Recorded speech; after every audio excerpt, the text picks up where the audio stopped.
हमारा class 12 JAC board model set paper 1 term 2 में देखिए आपको मैं इंपॉर्टेंट सवाल भी करवाऊंगा मॉडल सेट पेपर 1 से, और साथ ही साथ उन सभी का इंपॉर्टेंट क्वेश्चन भी बता दूँ, आपका आंसर भी बता दूंगा। ठीक है, तो आप सभी बच्चे वीडियो को लास्ट से जो देखिएगा।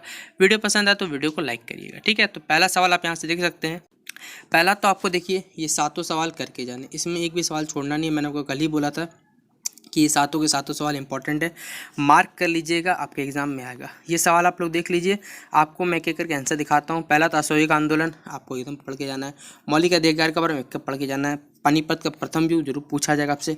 अकबरनामा क्या था ये भी आपसे जरूर पूछा जाएगा। कल भी मैंने आपको टिकवा, अकबर एक राष्ट्रीय शासक है कैसे, ये आपको बताना है। भारतीय संविधान के जो प्रमुख विषय था ये भी बताना है।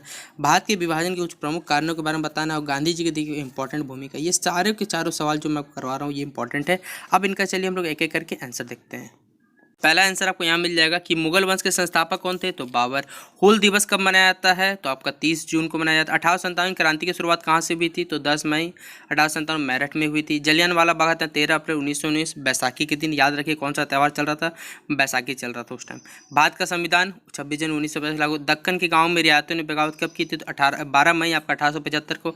मंगल पांडे ने कहा बंगाल के बैरकपुर में स्टार्ट किया था अपना विद्रोह। ठीक है, फिर अकबरनामा पे देखिए संक्षिप्त टिप्पणी लिखना है कि अकबरनामा के जो लेखक थे उनका नाम क्या था, अबुल फैजल था। ठीक है, यहाँ से यहाँ तक आप इंपॉर्टेंट टिक कर लीजिएगा। ये रहा आपका आंसर। सारा आंसर आप लोग देख सकते हैं, मुझे इसमें कोई आपत्ति नहीं है। असहयोग आंदोलन का इतना बड़ा आंसर नहीं लिखने चाहिएगा, आप यहाँ से किन्हीं 3 में से किन्हीं 2 पॉइंट को लिख दीजिएगा, आपका काम हो जाएगा।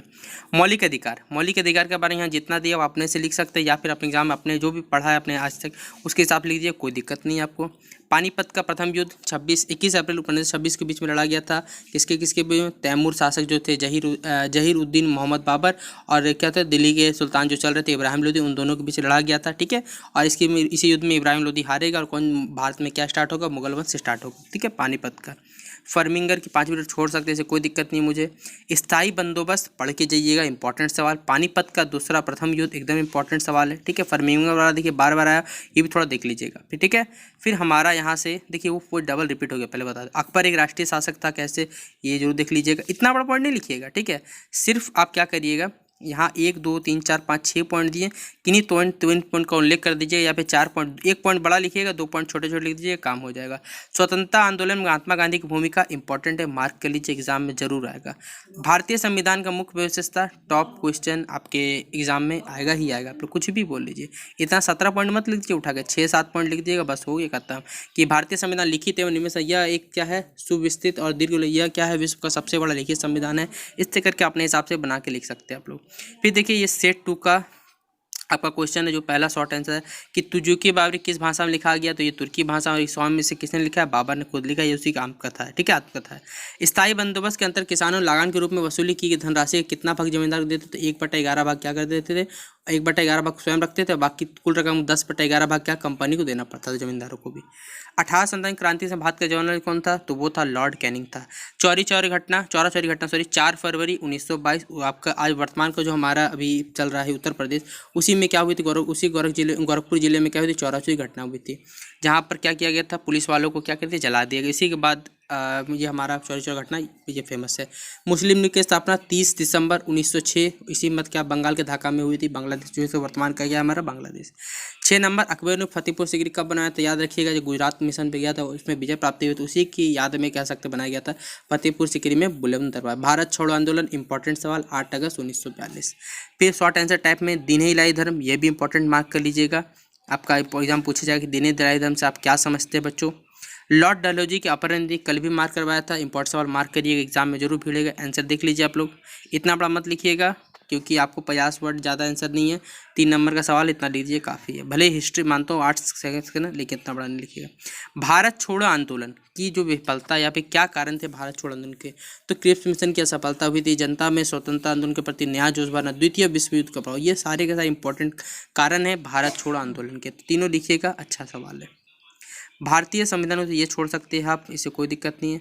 1857 क्रांति, ये अच्छा सवाल है हमारा, 14 नंबर, ये इंपॉर्टेंट और मार्क कर लीजिएगा। ठीक है, फिर उसके बाद ये अभिजात वर्ग वाला आप देख लीजिएगा, ये भी इंपॉर्टेंट अच्छा सवाल लग रहा है। ठीक है, ये क्वेश्चन 16 नंबर, पहाड़ी लोगों की आजीविका संथालों से किस प्रकार भिन्न थी। ठीक है, इंपॉर्टेंट सवाल मार्क कर लीजिए ये भी। अगला सवाल 1857 की विद्रोह के परिणामों को वर्णन करें, ये भी इंपॉर्टेंट सवाल है, इतना बड़ा तो लिखना नहीं है। ठीक है, क्या हुआ था अठारह विद्रोह के परिणाम क्या क्या घटित हुआ था। तो देखिए यहाँ आंसर लिखा हो, पढ़ के खुद छाटिएगा, देखिए कि क्या कहा गया कि नहीं, क्या क्या परिणाम हुए थे, ये हमें बताना है। ठीक है, अगला है नमक सत्याग्रह, गांधी जी का नाम, ये फेमस है, आपको इसे याद करना पड़ेगा। यहाँ से अब यहाँ तक लिख सकते हैं। ठीक है, अगला संविधान सभा के निर्माण में प्रारूप समिति की भूमिका क्या वर्णन था। ठीक है, ये बताना हमें। तो आप क्या कर सकते हैं,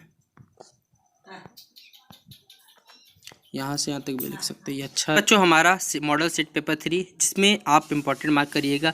स्वराज पार्टी की स्थापना कब और कहाँ हुई थी। तो 1 जनवरी 1923 को देशबंधु चित्तरंजन दास तथा मोतीलाल नेहरू इलाहाबाद में की थी। पूना पैक्ट 1932, डेट याद रखिए कहाँ, 24 सितंबर 1932 को स्टार्ट हुआ था। ठीक है, मैं इसका पूना पैक्ट साइन हुआ था। 1857 की क्रांति का प्रतीक चिन्ह क्या था, रोटी और खिलता हुआ कमल। व्यक्तिगत सत्याग्रह प्रथम सत्याग्रह कौन थे, तो वो थे विनोबा भावे। ठीक है, अकबर द्वारा जिजिया कर 1554 क्या। संविधान सभा प्रारूप समिति के अध्यक्ष कौन थे, डॉक्टर भीमराव अंबेडकर। ठीक है, ये इंपॉर्टेंट सवाल यहाँ से करवा दिया आपको। 3 कठिया सिस्टम। ठीक है, देखिए ये क्या है, मैं आपको समझा देता हूँ पूरा। कि बिहार के चंपारण में देखिए अधिकांश भूमि क्या थी, गोरों अंग्रेजों की क्या करते जिम्मेदारी थी। ठीक है, वे किसानों को क्या करते थे, नील की खेती के लिए बाध्य करते ताकि वहाँ पर वो नील का उत्पादन कर सके। वहाँ पर 3 कठिया जो कथा वहीं प्रचलित थी, जिनके अंतर्गत किसानों को अपनी 3/20, यानी देखिए टोटल मान लीजिए 20 भूमि है, उसमें 3/20 क्या भूमि में नील की खेती, 20 भाग है आपका, उसमें 3 भाग आपको क्या करना पड़ेगा, नील की खेती तथा उसे पैदा हुए जो नील उसमें उत्पादन होगा वो आपको क्या करना पड़ेगा, अंग्रेजी जो जमींदार उनको क्या करना पड़ेगा, लगान के रूप में देना होता था। और इसी सिस्टम को देखिए नील की खेती के 3 कठिया पद्धति को लागू करने के लिए गोरे जिम्मेदार नीले किसानों पर तरह तरह अत्याचार करते थे। ठीक है, क्योंकि वो चाहते नहीं थे कि नील का उत्पादन करें, क्योंकि हमारे भारत में तो जरूरत ही नहीं थी, क्यों करने जाएंगे, सीधा बात है। नील की खेती में समझते होंगे, आपने उजाला देखा, उसे कहा जाता है जस्ट नील। और इसी हालात को देखते हुए गांधी जी चंपारण पहुंचे तो अपना पहला सत्याग्रह स्टार्ट किया था, और इसे कहा जाता है 3 कठिया पद्धति कहा जाता है। ठीक है, अब देखिए हमारा अगला सवाल, ये मैंने को समझा दिया। कॉमनवेल्थ अवार्ड टिक कर लीजिए, इंपॉर्टेंट सवाल है, आपके एग्जाम में जरूर पूछा जाएगा। इतना बड़ा आपको याद तो नहीं किया जाएगा, बहुत बड़ा सवाल है। ठीक है, यहाँ से यहाँ टिक कर लीजिए। ठीक है, खिलाफत आंदोलन, ये आपको पूरा पढ़ के खुद से छाटना पड़ेगा। रोल आंसर देख लीजिए आप लोग, पहले स्क्रीनशॉट लेके रखना चाहता रख लीजिए, मुझे कोई आपत्ति नहीं इसमें। ठीक है, आंसर रोलेक टैक पढ़ के जाइएगा, क्या हुआ था क्या नहीं, पढ़ाई वो क्लास 10th में पढ़ के रखा है आपने। वेबल का जो प्लान था वो क्या था, ये भी बताना, ये भी अच्छा सवाल मार्क कर लीजिएगा। आज़ाद हिंद पर टॉप इंपॉर्टेंट सवाल मार्क करिए, एग्जाम में आएगा आपका। फिर हमारा 1857 की क्रांति की विफलता जो थी या सफलता जो क्या प्रमुख कारण थे, इंपॉर्टेंट सवाल मार्क कर लीजिए। फिर अगला सवाल मार्क करिएगा, सविनय अवज्ञा आंदोलन का वर्णन क्या करना है, हमें इसके करना है। तो क्वेश्चन नंबर 17 भी हमारा इंपॉर्टेंट सवाल मार्क करिएगा। ठीक है, अगला इतना ही आपको करना है। फिर अकबर की धार्मिक नीति की विवेचना करें, ये भी देख लीजिएगा थोड़ा सा आप लोग सही बच्चे। ठीक है, देखिए आंसर यहाँ लिखा हुआ है। अब सेट 4 हमारा शुरू होता है। 1800 क्रांति का नेतृत्व किसने किया सबसे पहले, तो बंगाल में बैरकपुर से स्टार्ट किया था मंगल पांडे ने। आपने ये मूवी अगर नहीं देखा है तो वॉच करिएगा, यूट्यूब में अवेलेबल है, मंगल पांडे। बहुत ही अच्छी मूवी, आप सभी बच्चों को देखनी चाहिए मेरे हिसाब से। ठीक है, इससे बेस्ट मूवी आपको नहीं मिल सकती। 1800 क्रांति में क्या वजह था, कारतूस पे क्या किया गया था, क्या क्या जो पूरा वहाँ उसमें बताया हुआ है। ठीक है, जिसमें हमारे हीरो एक है जो हमारे फेमस है। ठीक है, आप लोग देखिएगा तो पता चल जाएगा आमिर खान ने उन्होंने कितना अच्छा रोल किया वहाँ पर। ठीक है, महात्मा गांधी को महात्मा की उपाधि किसने, रविन्द्रनाथ टैगोर ने, आपको तो याद भी होगा। कांग्रेस ने किस गोलमेज सम्मेलन में भाग लिया था, तो 7 सितंबर 1931 में द्वितीय सेकंड गोलमेज सम्मेलन में भाग लिया था। अकबरनामा अबुल फजल हम पहले पढ़ चुके। संविधान सभा के स्थायी अध्यक्ष कौन थे, डॉक्टर राजेंद्र प्रसाद। आपके अगला महात्मा गांधी के राजनीतिक गुरु कौन थे, तो गोपाल कृष्ण गोखले थे उनके राजनीतिक गुरु। कैबिनेट मिशन के अध्यक्ष कौन थे, तो वो थे लॉर्ड पैथिक लॉरेंस थे। क्वेश्चन नंबर 7 का आंसर। ये 7 तो इंपॉर्टेंट सवाल है, इसे देख लीजिएगा। फिर अगला है हमारा बच्चों, देखिएगा साइमन कमीशन। साइमन कमीशन पर प्रकाश डालनी, साइमन कमीशन आपके एग्जाम में आएगा। साइमन कमीशन मार्क कर लीजिए, इंपॉर्टेंट, क्योंकि क्लास 10th में भी आपने एग्जाम दिया होगा।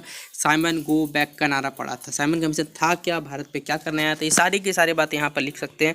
माउंटबेटन जो योजना थी वो क्या थी, इसी के कारण भारत में क्या हुआ था, भारत पाकिस्तान विभाजन हुआ था। जाते थे अंग्रेज, भारत पाकिस्तान विभाजित करके गए थे, इसी योजना के था। ठीक है, इसे देख लीजिएगा। चौरी चौरा घटना याद ही हो गया होगा कि 5 फरवरी आपका 1922 को क्या हुआ था, यूपी में, जो आज हमारा वर्तमान में यूपी है, वहीं पर ये यूपी के यूरोप में ये घटना घटी थी। ठीक है, 1857 की ये छोड़ सकते हैं, ये पहले हो चुका। कैबिनेट मिशन हम लोग पहले भी कर चुके हैं, इंपॉर्टेंट सवाल है। सहायक संधि देख के जाइएगा, इंपॉर्टेंट सवाल मार्क कर लीजिए, आपके एग्जाम में जरूर आएगा ये सवाल। क्रिप्स मिशन पढ़ के जाइएगा कि बहुत ही अच्छा सवाल है, क्रिप्स मिशन पूछा जाता है। ठीक है, अगला जहांगीर की रात, ये छोड़ सकते कोई दिक्कत नहीं। रेतवाड़ी सिस्टम इंपॉर्टेंट सिस्टम है, याद रखिएगा, इंपॉर्टेंट क्वेश्चन मार्क करिएगा इसे। 1857, एक ही को क्वेश्चन याद करिएगा, सब उसी से हो जाएगा। भारत छोड़ आंदोलन, ये मैंने पहले करवाया था, और ये इंपॉर्टेंट सवाल मार्क करते चलिएगा, ठीक है।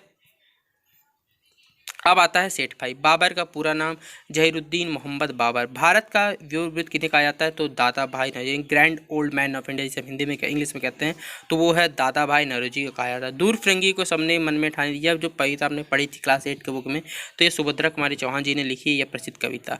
फिर टॉलस्टॉय आश्रम की स्थापना किसने, महात्मा गांधी 1910 में की थी। नौजवान भारत सभा की स्थापना किसने की थी, तो की थी भगत सिंह। ये पांचवें इंपॉर्टेंट सवाल। दूसरा, संविधान सभा की प्रथम बैठक 9 दिसंबर 1946 को नई दिल्ली के कॉन्स्टिट्यूशन हॉल, जिसे आप संसद भवन के केंद्रीय रक्षित के नाम से जाना, तो वहीं पर हुई थी। खानवा का युद्ध 16 मार्च 1527 बाबर एवं मेवाड़ के राजा सांगा के बीच में युद्ध लड़ा गया, तो इसलिए खानवा का युद्ध बहुत फेमस है, हिस्ट्री में डेट याद रखिएगा। फिर ये आप जहांगीरकालीन चित्रकला को एक बार देख लीजिएगा, ये भी अच्छा सवाल है, ठीक है। महलवाड़ी व्यवस्था, ये भी बहुत अच्छा सवाल है, पढ़िएगा ना, आपको पता चलेगा ये था क्या व्यवस्था, ठीक है। डांडी यात्रा तो आपको याद ही हो गया होगा, इसे मार्क मत करिएगा, लेकिन देख लीजिएगा कि बहुत अच्छा सवाल ये भी पूछा जाएगा। मुस्लिम लीग द्वारा मुक्ति दिवस क्यों मनाया जाता है, तो ये मोहम्मद अली जिन्ना ने कांग्रेस के साथ मिलकर क्या किया था, यूनाइटेड प्रोविंस में सरकार बनाना चाहते हैं। ये पूरा बायोडाटा क्या दिया हुआ कि हम लोग 12 दिसंबर मुस्लिम मुक्ति दिवस के रूप में मनाते हैं। क्यों मनाते हैं पूरे वीर कुंवर सिंह, इससे आप छोड़ दीजिएगा, लेकिन एक बार थोड़ा देख लीजिएगा, क्योंकि यहाँ से भी सवाल आपके एग्जाम में जरूर बनेंगे, ये सवाल छोड़ सकते हैं। नेहरू रिपोर्ट इंपॉर्टेंट मार्क करिए, आपके एग्जाम में भिड़ेगा ये सवाल। नेहरू रिपोर्ट, देखिए आप सवाल को बस पढ़ लीजिएगा, आपको कोई क्वेश्चन हल नहीं करना है, पहले बता देता हूँ। हिस्ट्री आप कितना भी रट लीजिए, आप रट नहीं पाइएगा हिस्ट्री, आपको डेट ही याद हो सकता है, अदरवाइज आप सिर्फ डेट याद कर लीजिएगा, और बाकी आपको जो पूछा जाएगा खुद से लिखिएगा। 1857 की क्रांति के कारण, ये पहले भी आया हुआ, उसी को बना के लिख दीजिएगा। ये क्वेश्चन अच्छा है। संविधान सभा के उद्देश्य एवं कार्य वर्णन, ये बहुत अच्छा सवाल है। संविधान निर्माण करना है, भारत संघ का गठन करना है, आपका नागरिकों अधिकारों कर्तव्य निर्धारण है, सामाजिक आर्थिक एवं ये सारी की सारी बातें यहाँ पर है। भारतीय राष्ट्रीय आंदोलन के चरण का उल्लेख करना, ये छोड़ सकते हैं आप, ठीक है, मुझे कोई दिक्कत नहीं है। ये वाला भारतीय स्वतंत्रता अधिनियम 1947 के प्रावधान उल्लेख कर, ये इंपॉर्टेंट सवाल है, मार्क करिए, 11 पॉइंट है। तो ये था हमारा, देखिए क्लास 12 हिस्ट्री टर्म 2 का इंपॉर्टेंट सवाल, प्लस सारा का सारा आंसर मैंने आपको दिखा दिया। आप में से जिस भी बच्चों को देखिए कोई दिक्कत है, तो आप इसकी शॉट लीजिएगा, क्वालिटी का वीडियो को हाई कर लीजिएगा, और आप क्या करिए, सारा का सारा स्क्रीनशॉट रख लीजिएगा। इंपॉर्टेंट जो कराया है, चाहे इकोनॉमिक्स हो चाहे हिस्ट्री, और अभी तक जितना भी हिस्ट्री कराया है सारा का सारा ऑब्जेक्टिव भी करवा दिया है मैंने, तो वीडियो आप देख सकते हैं। प्लेलिस्ट बना हुआ है, प्लेलिस्ट में सारा का सारा वीडियो अवेलेबल है। तो फिलहाल अगर आपको ये वीडियो पसंद आता है तो वीडियो को लाइक करिएगा, वीडियो कैसा लगा कमेंट से जरूर बताइएगा आप सही बच्चे। तो चलिए मिलते हैं अपने अगले वीडियो पे।